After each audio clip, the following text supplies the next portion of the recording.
स्वागत है आपका मेरे YouTube चैनल जज्बातों के सफ़र पर। आज मैं सुनाने जा रही हूँ अपनी दूसरी कहानी एक हसीना थी। ये इस कहानी का 7वां अध्याय है।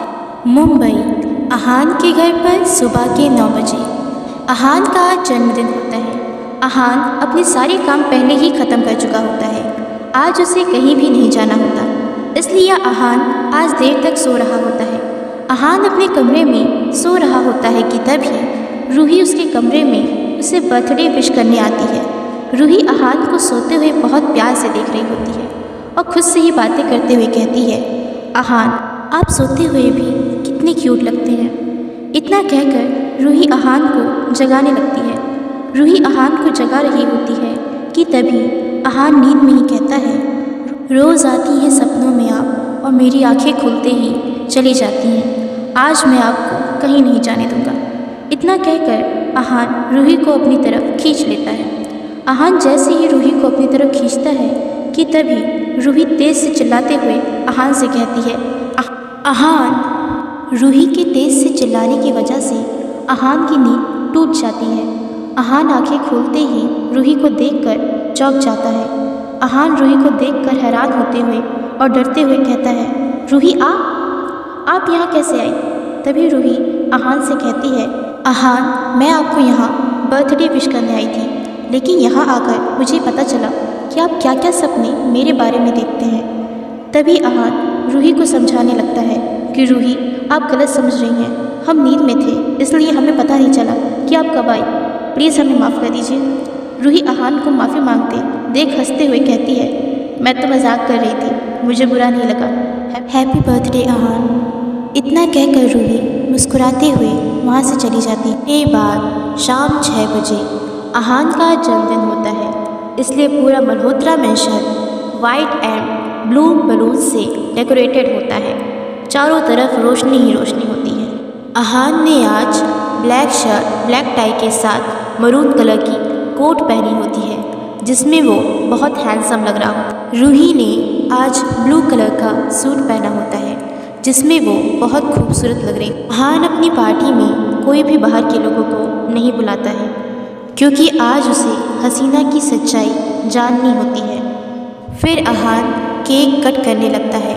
अहान केक कट करने के बाद सभी को अपने हाथों से केक खिला। केक कटिंग के बाद अहान माइक लेकर स्टेज पर खड़े होकर अनाउंस करते हुए कहता है, आज मैं अपने इस मुबारक मौके पर आप सबको प्यार की एक दास्तां सुनाना चाहता हूँ।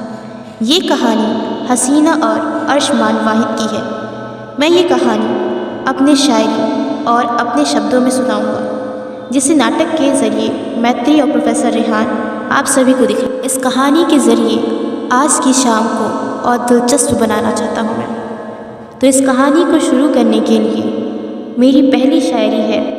वो गाती रहती महफिल में, कोई उनका अक्स बनाता फिरता था। वो नजरें चुराया करती थी हमेशा, और कोई दिलबर उनसे दिल लगाया फिरता था। ये कहानी 1993 में मशहूर सिंगर हसीना अंसारी की है। 3 जुलाई 1993 की बात है। हसीना का क्रिस्टल पैराडाइज में कॉन्सर्ट होता है। हसीना स्टेज पर खड़े होकर गाना गा रही होती है। हसीना जब स्टेज पर गाना गाती रहती थी तो एक पेंटर वहीं पेंटिंग बनाया करता था, और वो पेंटर लगातार बस हसीना को देखते रहता था। हसीना उसको 3 दिन से लगातार नोटिस कर रही होती है। एक दिन हसीना उस पेंटर के पास जाकर गुस्साते हुए पूछती है, आप कौन हैं? नाम बताइए आप अपना। मैं 3 दिन से आपको नोटिस कर रही हूँ। मैं जब भी गाना गाती रहती हूँ आप लगातार बस एकटक मुझे देखते ही रहते हैं। अब क्या बना रहे हैं आप? मेरी बात क्यों नहीं सुन रहे? इतना कहकर हसीना गुस्साते हुए उस पेंटिंग को अपनी तरफ कर देखती है जो अर्शमान बना रहा होता है। हसीना जैसे ही उस पेंटिंग को अपनी तरफ कर देखती है तो वो पेंटिंग किसी और की नहीं बल्कि उसी की ही होती है। हसीना अपनी ही पेंटिंग को देखकर हैरान हो जाती है और बिना कुछ बोले शांति से वहाँ से चली जाती है। अगले दिन हसीना क्रिस्टल पैराडाइज में गाना गाकर वहाँ से निकल रही होती है कि तभी अचानक हसीना का पैर फर्श पर गिरे पानी से फिसल जाता है। हसीना गिरने वाली होती है कि उसके पहले ही अर्शमान उसे संभाल लेता है। हसीना अर्शमान को देखकर हैरान होकर चिल्लाते हुए कहती है, तुम हो कौन जो इर्द गिर्द हमेशा मेरे घूमते रहते हो? तभी अर्शमान हसीना से कहता है, हसीना मैम, मैं अर्शमान वाहिद हूँ। मैं आपसे बहुत दिन से कुछ कहना चाह रहा था कि मैं अर्शमान कुछ बोलने ही जा रहा होता है कि तभी हसीना का बॉडीगार्ड वहाँ आ जाता है। वो हसीना से कहता है, मैडम बाहर बहुत बारिश हो रही है, मौसम बहुत ख़राब है, आपको घर चलना चाहिए। बॉडीगार्ड की ये सब बातें सुनकर हसीना खुश होते हुए कहती है, बाहर बारिश हो रही है। इतना कहकर हसीना बाहर जाकर बारिश में भीगने लगती है। अर्शमान इतना खुश होते हुए किसी को बारिश में भीगते हुए पहली बार देख रहा होता है। अर्शमान हसीना को बारिश में भीगते हुए देख रहा होता है कि तभी कुछ देर बाद हसीना अपनी कार में बैठकर चली जाती है। अगले दिन अर्शमान जब क्रिस्टल पैराडाइज आता है तो वहाँ हसीना नहीं होती है। ये देखकर अर्शमान क्रिस्टल पैराडाइज के मालिक से पूछता है, हसीना मैम आज यहाँ क्यों नहीं आई? उनका तो 1 हफ्ते तक का कॉन्सर्ट था। तो फिर? तभी क्रिस्टल पैराडाइज का मालिक अर्शमान से कहता है, तुम हसीना मैम की बात कर रहे हो ना? वो तो आज नहीं आएंगी, उनकी तबीयत ख़राब है। अगर तुम्हें उनके घर का पता चाहिए तो मैं तुम्हें देता हूँ। इस कागज़ में उनके घर का एड्रेस है। तभी अर्शमान उस कागज़ को अपने हाथ में लेकर उस मालिक को शुक्रिया कहकर वहाँ से चला। अर्शमान हसीना के घर पहुँच जाता है। अर्शमान जैसे ही हसीना के कमरे में जाता है तो देखता है कि हसीना अपने कमरे में अपने बेड पर सो रही होती है। तभी अचानक हसीना का फ़ोन बजता है और हसीना की नींद टूट जाती है। हसीना जब अपनी आंखें खोलती है तो उसके सामने अर्शमान खड़ा होता है। हसीना अर्शमान को देखती है तो चौंकते हुए कहती है, अर्शमान तुम यहाँ मेरे कमरे में कैसे आए? तभी अर्शमान हसीना से कहता है, वो मैंने आपकी अम्मी से कहा है कि आप मुझे जानती हैं, मैं और आप बहुत अच्छे अहबाब हैं। तभी हसीना गुस्से में कहती है, तुम अम्मी से कहकर आए हो कि हम दोनों दोस्त हैं। हसीना ये सब कुछ बोलती रहती है कि तभी उसको छींक आने लगती है। अच्छू! तभी अर्शमान हसीना से कहता है, जी आपकी तबीयत ठीक नहीं है, आप शांत रहिए, हमसे लड़ना होगा तो आप बाद में लड़ लीजिएगा। अभी हम आपके लिए ये काढ़ा बना करके लेके आए हैं, आप इसे पी लीजिए, इससे आपका सर्दी जुकाम खांसी ये सब ठीक हो जाए। तभी हसीना गुस्साते हुए अर्शमान से कहती है, तुम किस हक से यहाँ पे आए हो? तुम क्यों ये सब कर रहे हो? जाओ यहाँ से। मैं चला जाऊँगा यहाँ से, बस आपकी तबीयत ठीक हो जाए। इतना कहकर अर्शमान हसीना को ज़बरदस्ती वो काढ़ा पिला देता है। हसीना को बेड पर लिटा देता है और कहता है कि अब आप आराम कीजिए, आपने जो बारिश में भीग करके अपनी इतनी तबीयत ख़राब कर ली है, इसलिए आपको आराम करना पड़ेगा। आपको कितना बुखार भी है, आप यहीं आराम कीजिए। इतना कहकर अर्शमान हसीना के सिर पर ठंडे पानी की पट्टी करने लगता है। ऐसा करते हुए अर्शमान को करीब 2 घंटे हो जाते हैं। हसीना की तबीयत कुछ घंटों में ही ठीक हो जाती है। हसीना की तबीयत ठीक हो जाने के बाद अर्शमान हसीना से कहता है, अब आपकी तबीयत ठीक हो गई है तो मैं नीचे जाकर आपकी अम्मी को सब सच बता देता हूँ कि आप और हम अहबाब नहीं हैं। तभी हसीना अर्शमान से कहती है, लेकिन सच तो ये है कि हम दोनों दोस्त हैं। तभी अर्शमान खुश होते हुए हसीना से कहता है, क्या आप सच कह रही हैं? आप हमें अपना अहबाब मानती हैं? तभी हसीना अर्शमान से कहती है, हाँ तुम मेरे दोस्त बन सकते हो। इतना कहकर हसीना अर्शमान से हाथ मिलाते हुए कहती है, आज से हम दोस्त हैं। इतना कहकर अहान कुछ देर रुकते हुए कहता है, अब तक आपने जाना कि हसीना और अर्शमान की मुलाकात कब और कैसे और कहाँ हुई। अब आप जानेंगे कि आखिर इनकी प्रेम की शुरुआत कब और कैसे हुई। इनकी प्रेम कहानी की शुरुआत का अहबाब तो एक वसीला था। इस कहानी की आगे की दास्तां के बारे में मैं एक शायरी कहना चाहता हूँ। दोनों की मुलाकात हुई, बिन मौसम बरसात हुई, हौली हौली प्यार का इजहार हुआ, फिर रिश्ते की बात। फिर कभी गार्डन में बैठकर दोनों बातें करते और अर्शमान पेंटिंग बनाकर हसीना को दिखाया करता, तो कभी हसीना अर्शमान को अपना गाना सुनाया करती। यूं ही दिन बीतते गए और धीरे धीरे दोस्ती प्यार में बदल। हसीना और अरशमान दोनों ही एक दूसरे से करते थे, लेकिन अपने जज्बात बयां करने से हिचकिचाते थे। इस बात की जब खबर दोनों के अम्मी अबू को मिली तो उन लोगों ने बिना देर किए दोनों का निकाह करा दिया। हसीना और अरशमान दोनों ही इस निकाह से बहुत खुश थे। यूं ही वक्त बीतता गया और उनके घर में एक नन्ही परी ने जन्म लिया, जिसका नाम दोनों ने निम्रा रखा। दोनों अपनी बेटी के साथ बहुत खुश थे।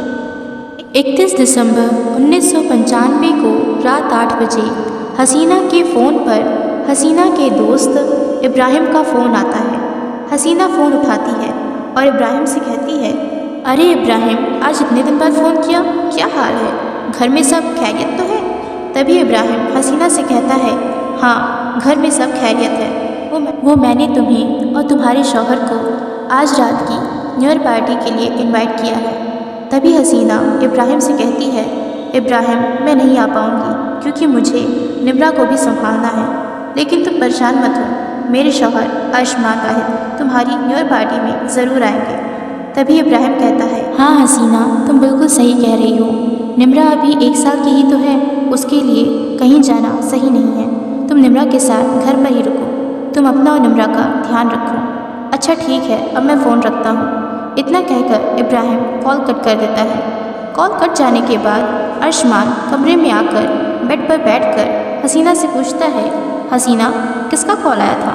तभी हसीना अरशमान से कहती है, वो इब्राहिम का कॉल था, उसने हमें आज रात की न्यू ईयर पार्टी पर अपने घर पर बुलाया।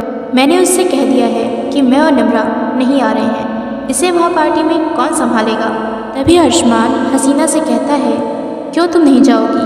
तुम भी मेरे साथ चलोगी। यही रही बात निम्रा की, तो उसे थोड़ी देर तुम संभालना और थोड़ी देर मैं संभाल लूँगा।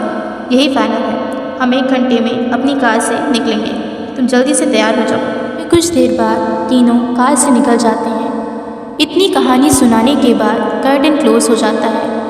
इतना कुछ बोलने के बाद अहान कहता है, इसके आगे उस रात को क्या हुआ ये किसी को नहीं पता है। आखिर उस रात को अरशमान और हसीना और उसकी बेटी निम्रा कहाँ गए होंगे?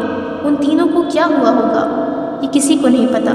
आखिर क्या हुआ उस रात को? रूही ये सब कुछ देखने सुनने के बाद खुद को काबू नहीं कर पाती और सबके सामने हसीना के चेहरे के रूप में बाहर आ जाती है।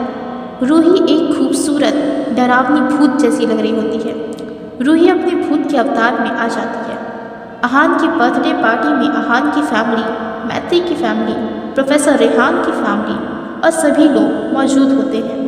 वो सभी लोग रूही को अचानक से इस रूप में देखकर डर जाते हैं।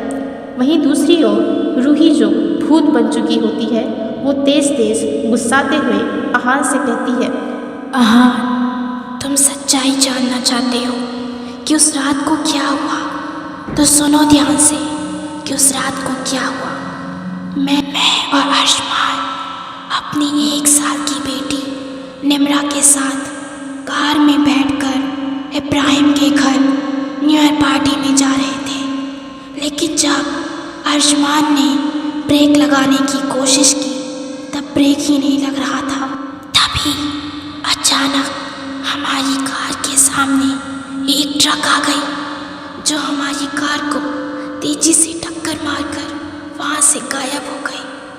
इतना कहते कहते रूही रोने लगती है और रोते, जब उस ट्रक ने हमें टक्कर मारी तब हम बहुत घायल हो चुके थे, लेकिन तब भी बहुत देर तक हम सब में सांसें बची थी, लेकिन किसी ने भी हम लोगों को नहीं बचाया।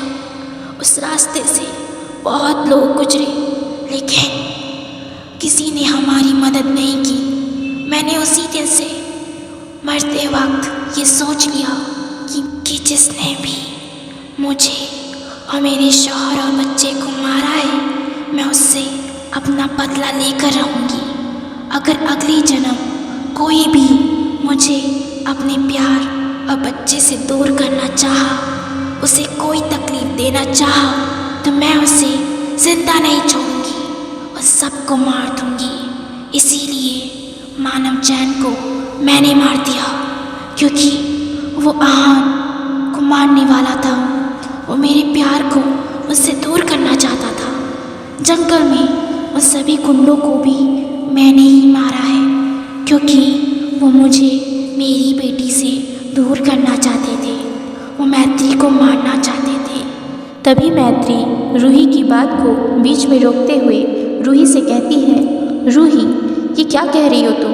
आखिर तुम मेरी माँ कैसे हो सकती हो? मेरी माँ का नाम मिताली सिंघानिया था। आज से 15 साल पहले ही उनका देहांत हो गया। मैत्री की ये सारी बातें सुन रूही मैत्री के पास आकर कहती, मैं जानती थी मैत्री, तुम मुझसे ये ज़रूर पूछोगी। इसमें तुम्हारी गलती नहीं है। हम तीनों का जब एक्सीडेंट हुआ तो तुम बहुत छोटी थी, तो तुम्हें कुछ कैसे याद होगा? मैत्री, तुम निम्रा हो, मेरे पिछले जन्म की बेटी। आहान अर्शमान है तुम्हारे पिछले जन्म के अब्बू। तभी आहान रूही की बात को बीच में रोकते हुए कहता है, हाँ मैत्री, रूही सब कुछ सही कह रही है। रूही की सारी बातें सुनकर मुझे भी अब अपने पिछले जन्म का सब कुछ याद आ गया है। इतना कहकर आहान रूही के पास आकर कहता है, सॉरी रूही, मैं आपको नहीं जान सका कि आप ही मेरी हसीना हो और मैं आपका अर्शमान। ये सब कुछ देख सुनकर हैरान होते हुए वहीं पार्टी में मौजूद मैत्री के पापा आनंद सिंघानिया कहते हैं, तो मतलब आहान, रूही और मैत्री तुम तीनों का ही अगला जन्म हुआ है। अर्शमान आहान है, हसीना रूही है और निम्रा मैत्री है। इतना कहकर मैत्री के पापा आनंद सिंघानिया रूही के पास आकर कहते हैं, रूही बेटी, तुम मुझे माफ़ कर दो। मैं क्यों नहीं समझ पाया कि तुम मैत्री को दुख दे ही नहीं सकती। तुम मैत्री को इस जन्म भी अपनी बेटी जितना मानती हो। मैंने तुम्हें अनजाने में जो कुछ कहा है उसके लिए मुझे माफ़ कर दो। तभी रूही अपने नॉर्मल रूप में आते हुए आनंद सिंघानिया से कहती है, नहीं अंकल, आप माफ़ी मत मांगिए। भले ही पिछले जन्म में मैं मैत्री की माँ रही हूँ, लेकिन इस जन्म में तो आप ही मैत्री और मेरे पिता जैसे हैं। तभी मैत्री के पिता आनंद सिंघानिया रूही से कहते हैं, हाँ रूही, अब से मैत्री के साथ तुम भी मेरी बेटी हो।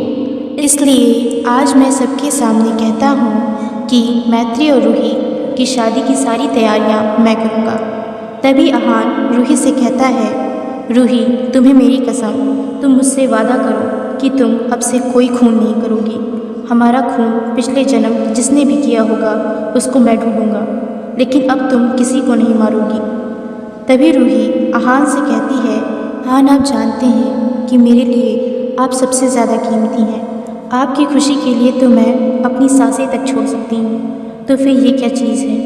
आहान, मैं आपसे वादा करती हूँ, आप चाहे हमारे कातिल को ढूंढ पाएँ या नहीं, मैं अब किसी का भी खून नहीं करूँगी। मैं सब कुछ भूलकर आपके साथ अपनी ज़िंदगी की एक नई शुरुआत करने के लिए तैयार हूँ।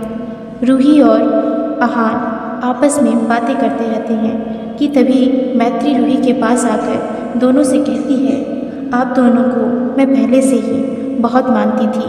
अब ये सच्चाई जानकर कि आप दोनों पिछले जन्म में मेरे माँ पापा थे, मैं आपकी और इज़्ज़त करने लगी हूँ। इतना कहकर मैत्री रूही और आहान का पैर छूने लगती है।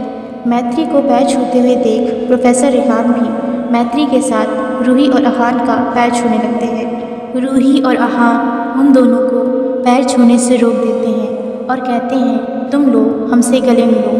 फिर आहान प्रोफेसर रेहान से और रूही मैत्री से गले मिलती है। गले मिलने के बाद आहान प्रोफेसर रेहान से कहते हैं, अब तक तो मैं सिर्फ तुम्हारा साला था, क्योंकि मैत्री मुझे अपना बड़ा भाई जैसा मानती थी, लेकिन अब जब मुझे सब अपने पिछले जन्म का याद आ गया है तो अब से मैं तुम्हारा ससुर भी लगता हूँ और तुम मेरे दामाद हो। इसलिए रेहान, तुम्हें मैत्री को और भी ज़्यादा खुश रखना पड़ेगा, वरना तो तुम्हें महंगा पड़ेगा। आहान की ये सारी बातें सुन प्रोफेसर रेहान डरते हुए आहान से कहते हैं, हाँ हाँ, मैं मैत्री का बहुत अच्छे से ख्याल रखूँगा। आखिर अब तो मेरे दो ससुर हैं, तो बचकर रहना ही पड़ेगा। प्रोफेसर रेहान को डरते हुए देख आहान प्रोफेसर रेहान से कहते हैं, मैं तो तुमसे मजाक कर रहा था, इतना डरो मत, परेशान मत हो, हमेशा खुश रहो। फिर सब लोग अहान की बर्थडे पार्टी एंजॉय करने लगते हैं। सभी अपने अपने पार्टनर्स के साथ डांस करने लगते हैं। सभी अपनी अपनी ज़िंदगी में खुश रहने लगते हैं। ऐसे ही कुछ दिन बीत जाते हैं।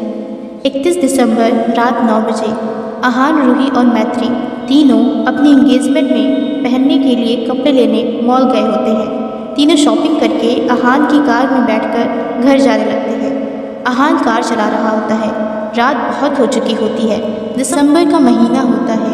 मौसम इतना ठंडा होता है कि कोहरे गिर रहे होते हैं, जिससे रास्ता बिल्कुल नहीं दिखाई दे रहा होता है, जिससे कार की फ्रंट मिरर पर कोहरा छा जाता है, जिससे अहान जो कार ड्राइव कर रहा होता है उसे कुछ भी नज़र नहीं आ रहा होता है। तभी अचानक रूही के मोबाइल पर प्रोफेसर रेहान का रूही तुरंत फ़ोन उठाती है और प्रोफेसर रेहान से कहती है, क्या हुआ रेहान, तुमने अभी फ़ोन किया? तभी प्रोफेसर रेहान रूही से कहते हैं, रूही मुझे आपको कुछ बहुत ज़रूरी बात बतानी है, आप इस वक्त कहाँ पर हैं? तभी रूही प्रोफेसर रेहान से कहती है, रेहान हम सब रेड इंक रोड पर हैं।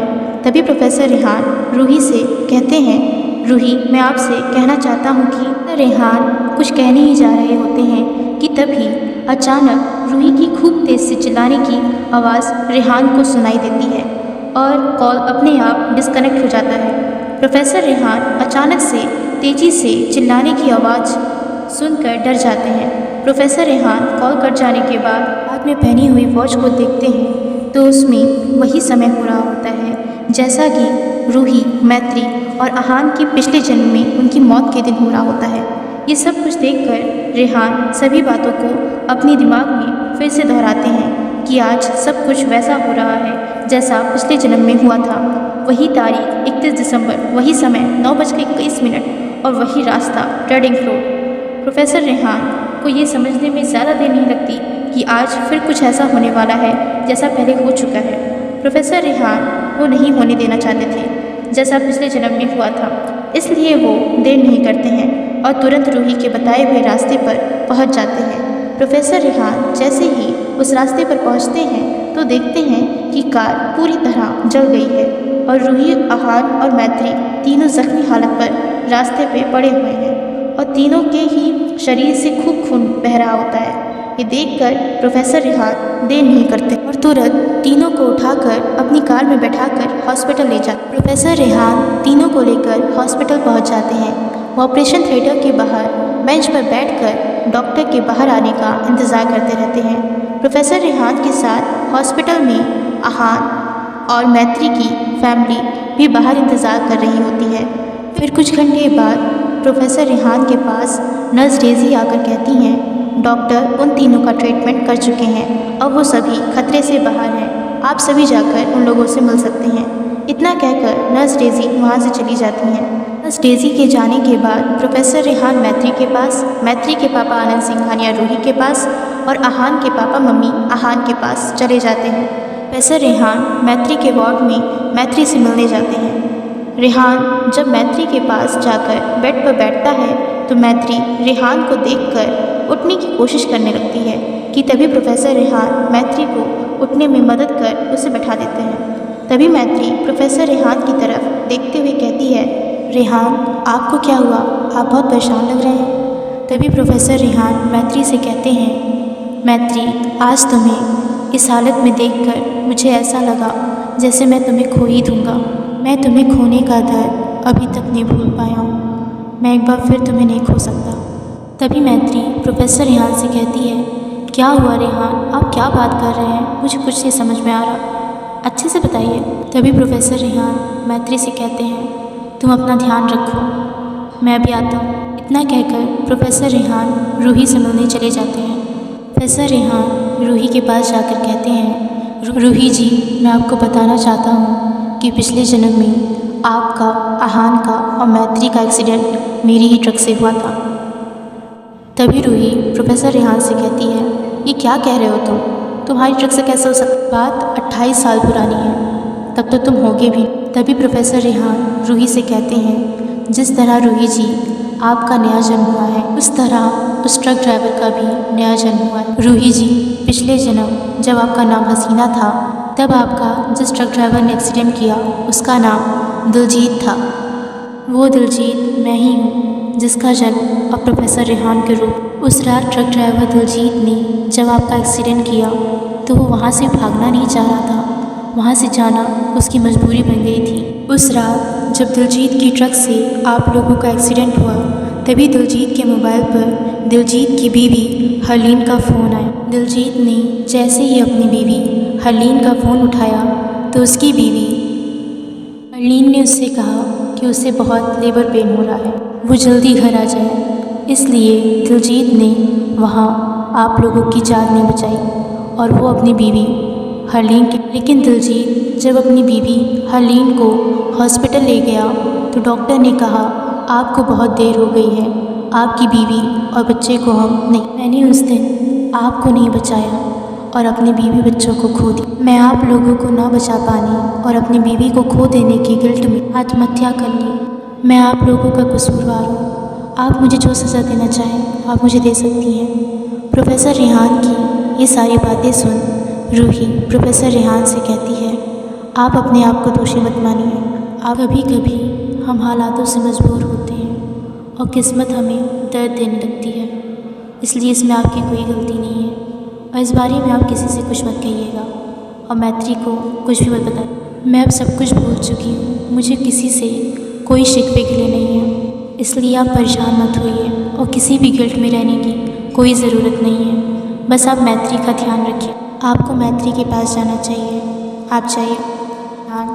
वहाँ से चले जाते हैं। से ही 1 महीने बीत जाते हैं और सबकी तबीयत ठीक हो जाती। अहान और रूही, प्रोफेसर रेहान और मैत्री इन लोगों का इंगेजमेंट होता है। सभी अपने अपने पार्टनर्स के साथ इंगेजमेंट कर लेते हैं। तभी अचानक पार्टी में एक इंसान कोई लेटर लेकर आता है और कहता है अहान सर आपके नाम से एक लेटर आया है, ये आपको देने के लिए कहा गया है।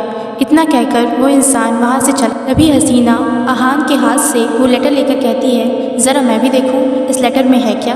इतना कहकर हसीना वो लेटर पढ़ने लगती है। उस लेटर में लिखा होता है हसीना ये लेटर तुम्हें तुम्हारे दोस्त इब्राहिम ने लिखा है। हसीना मैं इब्राहिम तुमसे कहना चाहता हूँ कि जब तुम्हें ये लेटर मिले तब शायद मैं रहूँ या ना रहूँ, पर मैं तुमसे ये सच्चाई बताना चाहता हूँ। 31 दिसंबर की उस रात को तुम्हारी गाड़ी का किसी और ने ब्रेक फेल नहीं किया था, मैंने ही तुम्हारी गाड़ी का ब्रेक फेल। दरअसल हसीना मैं शुरू से ही तुम्हें बहुत चाहता था, इसलिए मैं चाहता था कि अर्शमान को अपने रास्ते से हटा दूँ। मुझे लगा कि तुम और निम्रा नहीं जाओगी, इसलिए मैंने अर्शमान की कार का ब्रेक फेल कर दिया था। मुझे इन सब के लिए माफ़ कर दो। मैं आज भी इस गिल्ट में हूँ। ये सच्चाई बताकर मैं चाहता हूँ कि अपना गिल्ट कम कर इस दुनिया से खुशी से। ये लेटर पढ़ने के बाद तभी रूही अहान के साथ इब्राहिम के घर जाती है। हसीना जैसे ही इब्राहिम के घर पहुँचती है तो इब्राहिम के घर के बाहर बहुत सारी पुलिस खड़ी होती है। उस रूही उन पुलिस को देखकर पूछती है क्या हुआ यहाँ पे। तभी वो पुलिस कहते हैं दरअसल यहाँ पे एक शख्स रहते थे जिनका नाम इब्राहिम था, उन्होंने आज ही आत्महत्या कर ली है। रूही तुम दुखी मत हो, उसे तो बस अपनी गलती की ही सज़ा मिली है। फिर कुछ दिन बीत जाते हैं। रूही और अहान और प्रोफेसर रेहान और मैत्री सभी अपने अपने पार्टनर्स के साथ शादी करने लगते हैं। ये कहानी एक हैप्पी एंडिंग के साथ ख़त्म होती है। आप हमारी कहानी एक हसीना थी के सारे अध्याय पढ़िए। प्लीज़ हमारी कहानी को लाइक शेयर एंड सब्सक्राइब करिए। धन्यवाद।